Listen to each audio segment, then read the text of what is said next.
Hola, muy buenas noches, es un gusto saludarlos. En esta ocasión quería hablar del Estado liberal clásico. Bien, el Estado liberal clásico es un Estado moderno, es decir, del periodo este que se categoriza como modernidad, que suele contarse a partir de la Revolución Francesa, es decir, finales del siglo XVIII hasta básicamente la actualidad, aunque hoy hay otra etapa que también los teóricos le llaman posmodernidad y posteriormente metamodernidad, en fin. Pero básicamente esto de las modernidades empieza de forma no unánime, pero cuasi unánime, al menos para efectos académicos, a partir de la Revolución Francesa. Esta revolución trajo muchísimos cambios y entre ellos la elaboración, la configuración del Estado liberal clásico. El Estado liberal clásico tenía como fundamento los derechos, los principales derechos estipulados en esta Declaración Universal de los Derechos del Hombre y del Ciudadano, estipulados en esta Revolución Francesa, promulgados y adorados y justamente popularizados en esta Revolución Francesa, y tenían que ver con derechos que también doctrinariamente se conocen como derechos individuales o derechos liberales clásicos o derechos de primera generación, también conocidos así. Esos derechos, como en su catálogo, podríamos hablar de la vida, de la intimidad, del honor, de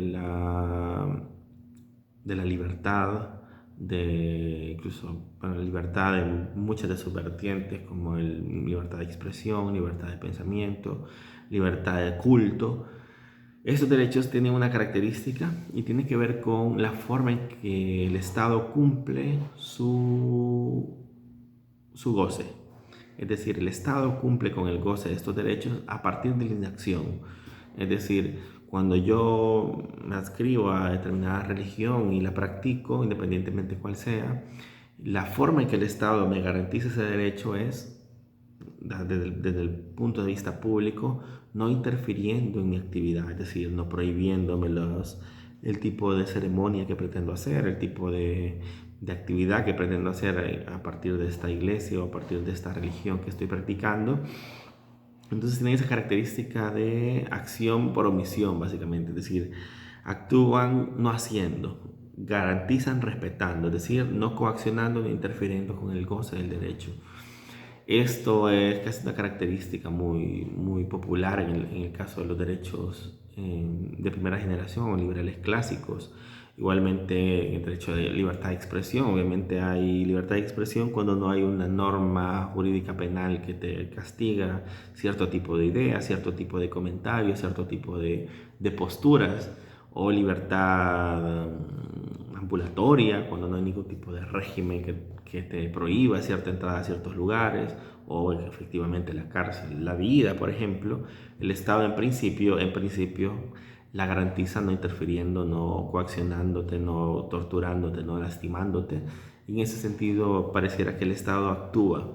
Y es que es muy popular en este Estado liberal clásico ese dicho de dejar hacer, dejar pasar, porque las obligaciones intrínsecas de lo público, del Estado, que venían dadas por las constituciones del Estado liberal clásico, implicaban obligaciones de este tipo, de dejar hacer, de no interferir con el goce de estos derechos. Ya esto es un enorme avance respecto al antiguo régimen, donde los entes políticos tenían mucha interferencia en las esferas individuales, como que hacer una vigilancia no solamente jurídico-política, sino también religiosa, que se entremezclaba. Entonces tenían una serie de facultades que son derogadas con los estados laicos y estos estados que son a la vez estados liberales clásicos, ¿verdad?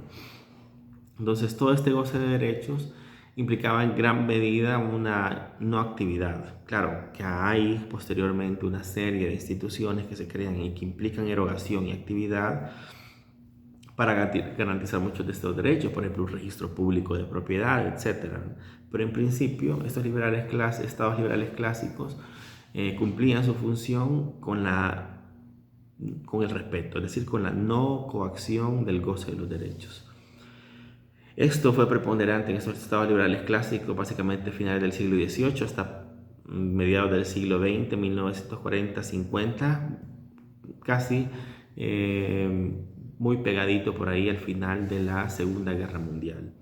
Es decir, que estos derechos que actualmente nosotros disfrutamos, como la educación, como universidades públicas, como el agua, o como la, qué sé yo, salud o previsión social, son muy novedosos, no tienen ni siquiera 100 años desde que se empezaron a implementar. Bueno, algunos se empezaron a implementar o se empezaron a incorporar a partir de la Revolución Mexicana, 1917, posteriormente con la Revolución Rusa, también 1917, un poquito después, bueno, casi 1920 porque hubo una guerra civil por ahí, y ni que hablar del caso de la constitución de la República de Weimar, que también empezaron a incorporar este tipo de derechos. Pero bueno, regresando al Estado liberal clásico, las obligaciones respecto a la ciudadanía eran diferentes. Eran menores porque no tenía obligación de brindar educación, o sea, había instituciones de ese tipo, habían hospitales, habían sanatorios mentales, había otra serie de instituciones que podrían tener algún tipo, bueno, a nivel municipal también, ¿verdad? Que registros, etcétera, pero muchos eran a propia iniciativa, ¿verdad? Pero no había una obligación constitucional respectiva para la ejecución de estos derechos, ¿verdad? Eran más bien vistos como lugares fundados por grandes fortunas, o a veces sí el Estado, pero tenía un carácter sí público, pero no estaba garantizado. Es decir, no se podía hacer una reclamación de esos derechos porque no eran derechos a nivel de derechos fundamentales, es decir, no eran derechos constitucionales, sino más bien eran una serie de instituciones, una serie de establecimientos que el Estado en su buen actuar, ¿verdad? Que eso no se puede quitar, los incorporaba, los establecía, pero no tenían esa característica de derecho. Esto cambia, esto se modifica por completo a partir de esto, de la modificación del Estado liberal clásico a estados sociales y democráticos de derecho, o estados socioliberales de derecho, donde ya no solamente estos derechos individuales implican derechos fundamentales, sino que también los derechos sociales, es decir, estos derechos que implican mayor tipo de actividad, involucramiento del Estado en la vida pública, en la vida de los ciudadanos.